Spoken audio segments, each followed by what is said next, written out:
ya kuwi netepi kewajiban ngaturake wujuding rasa syukur marang panguwasaning Gusti Allah awit kapanyata dina iki nggone makarya ya ki saka Ude Jaya Mulya manggih wujuding lancar gangsal lan manggih berkah ya kuwi bengi iki dalam rangka tutup giling dalam rangka ya kuwi tutup pok-pokan lho ya muga-muga Pak Nardi sakeluarga utawa Pak Gano kaya sedulur tuwa kok iki nggon manjingake kekadangan lan njenipun mriku ora kenek diomongke lho kapanyata muga-muga dalem mriku antuk donga para sepuh sing padha pareng rawuh para tamu agung sanak kadang pamong mitra tangga teparuh kabeh manggih wujuding kalharjan niat saka panjenengan Pak Nardi sak keluarga atau sak kukuban nggone nindakake syukur awis saka wis lancar dumadi tutup giling utawa proses penggilingan nganti tutup giling iki nganti tekane ya tutup popokan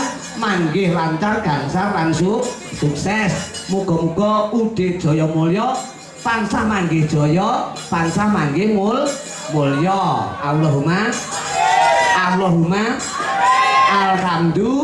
alhamdulillah wong sak mboten-mbotenipun Pak Nardi menika piyantune budaya nduk ben taun keparnyata panjenengan menika kena diarani penanggap wayang sangat istimewa wit wayangan wis ora kena diitung lho awake dhewe golong keri-keri iki ning alhamdulillah bisa ora keting kekadangan pendak wujuding kelancaran nggone buka giling nganti tekani tutup giling buka pok-pokan nganti tekani tutup pok-pokan ya kuwi tebu kapanyata minggu ana wujuding katentreman kalahayon manggih berkah murah sandang pangan rezeki panjenengan mesti nindakake syukur ya kuwi gelar wayang kulit mula wayang kulit kuwi ora mung sewengi nduk ya nganggo rong wengi 3 tahun ini jadi aku selalu tinimbalan ben tahun wis ana ping 3 iki mesti nanggap wayang rong bengi tepuk tangan buat Pak Nardi dan Ude Jaya Mulya sing wis kepareng ya kuwi dana rasa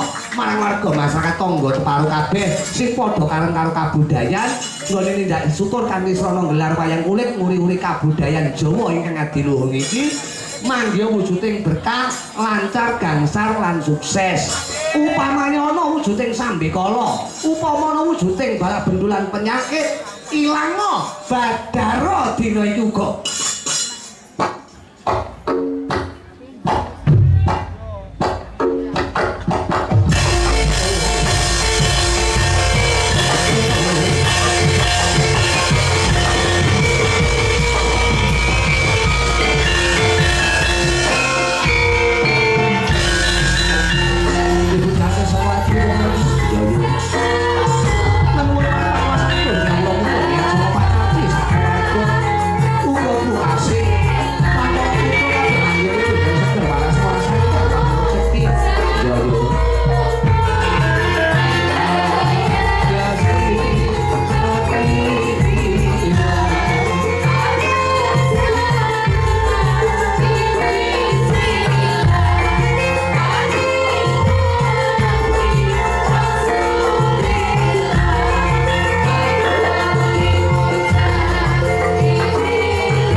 atur panglipur ya silaturahmi ya ndedonga bebarengan. Apa kang dadi lekase saka penjaripun Sohibul Bait penjaring mulya mriyo Mas Nardi utawa Pak Nardi utawa nek warga masyarakat ngarani Pak Ganong. Oh ngono. Panjenengan padanan kok nduk, parapan. Kaya aku ki Rudi, celuk aku ya Gareng. Oh, padha karo ngono kuwi. Sing ibot kuwi jenenge Agus, sing ibot kuwi celukane Mas Mendes, ngono kuwi ya. Anu, ya. Terus sing ibot sitoke sing enom ke jenenge Jovan. Oh, celukane WA. Lho, lha iki kabeh iki carane beda-beda nduk. kaya ngono. Ini men saya akrab, nggone Sarawungan. Oh ngono. Terima kasih Pak Nardi, juga tidak lupa gini Mulya Bukase. Kapunyata tasakuran ingkang putra menika mbiya wujuding seger warasan-warasan ndang pangan rejeki Udhe Jaya Mulya tansah mangke wujuding kajayan lan kamulyan. Allahumma alhamdulillah. Ya, Iki tahun ketiga wae dhewe nimbalan. Nek sing biyen karo kayak ya rong wengi nduk sing semalam awake dhewe sing hari kedua ya kayak. ya. Hari pertamane ya kuwi Mas Bayu Haji, putrane Swargi Mbah Nom Surata, jaman semono. Terus anu tahun kedua ora lali ya ki awake dhewe. Besuke genti Mas Cahyo Kuntadi. Oh ngono. Dalu menika tidak kalah dengan event-event sebelumnya nduk. Pak Nardi sak keluarga lan Udhe Jaya Mulya menika gelar wayang kulit tanggal 21 iki awake dhewe. Tur kena diarani aku ya nggawa anak wedok sing saka Kediri kene ya kuwi genduk Niken Salindri. Oh wis rawuh. Wis sore mau. Uga tidak lupa mengke apa UCS sapa Uncek Sanusi. Oh ngono. Mas Uncek. Oh ya diatur minggah digoleki wektu sing prayoga. Nggo nggayengke swasana atur panglipur silaturahmi marang warga masyarakat Mboto Sidamulya wates Kediri. Ya, moting ati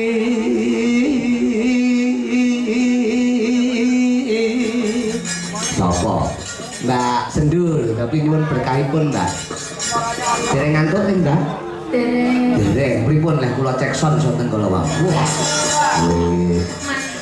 Mantap wong sing Desa Cakra Budaya iki tenan kaya mampu video mahot kabeh. Ayo.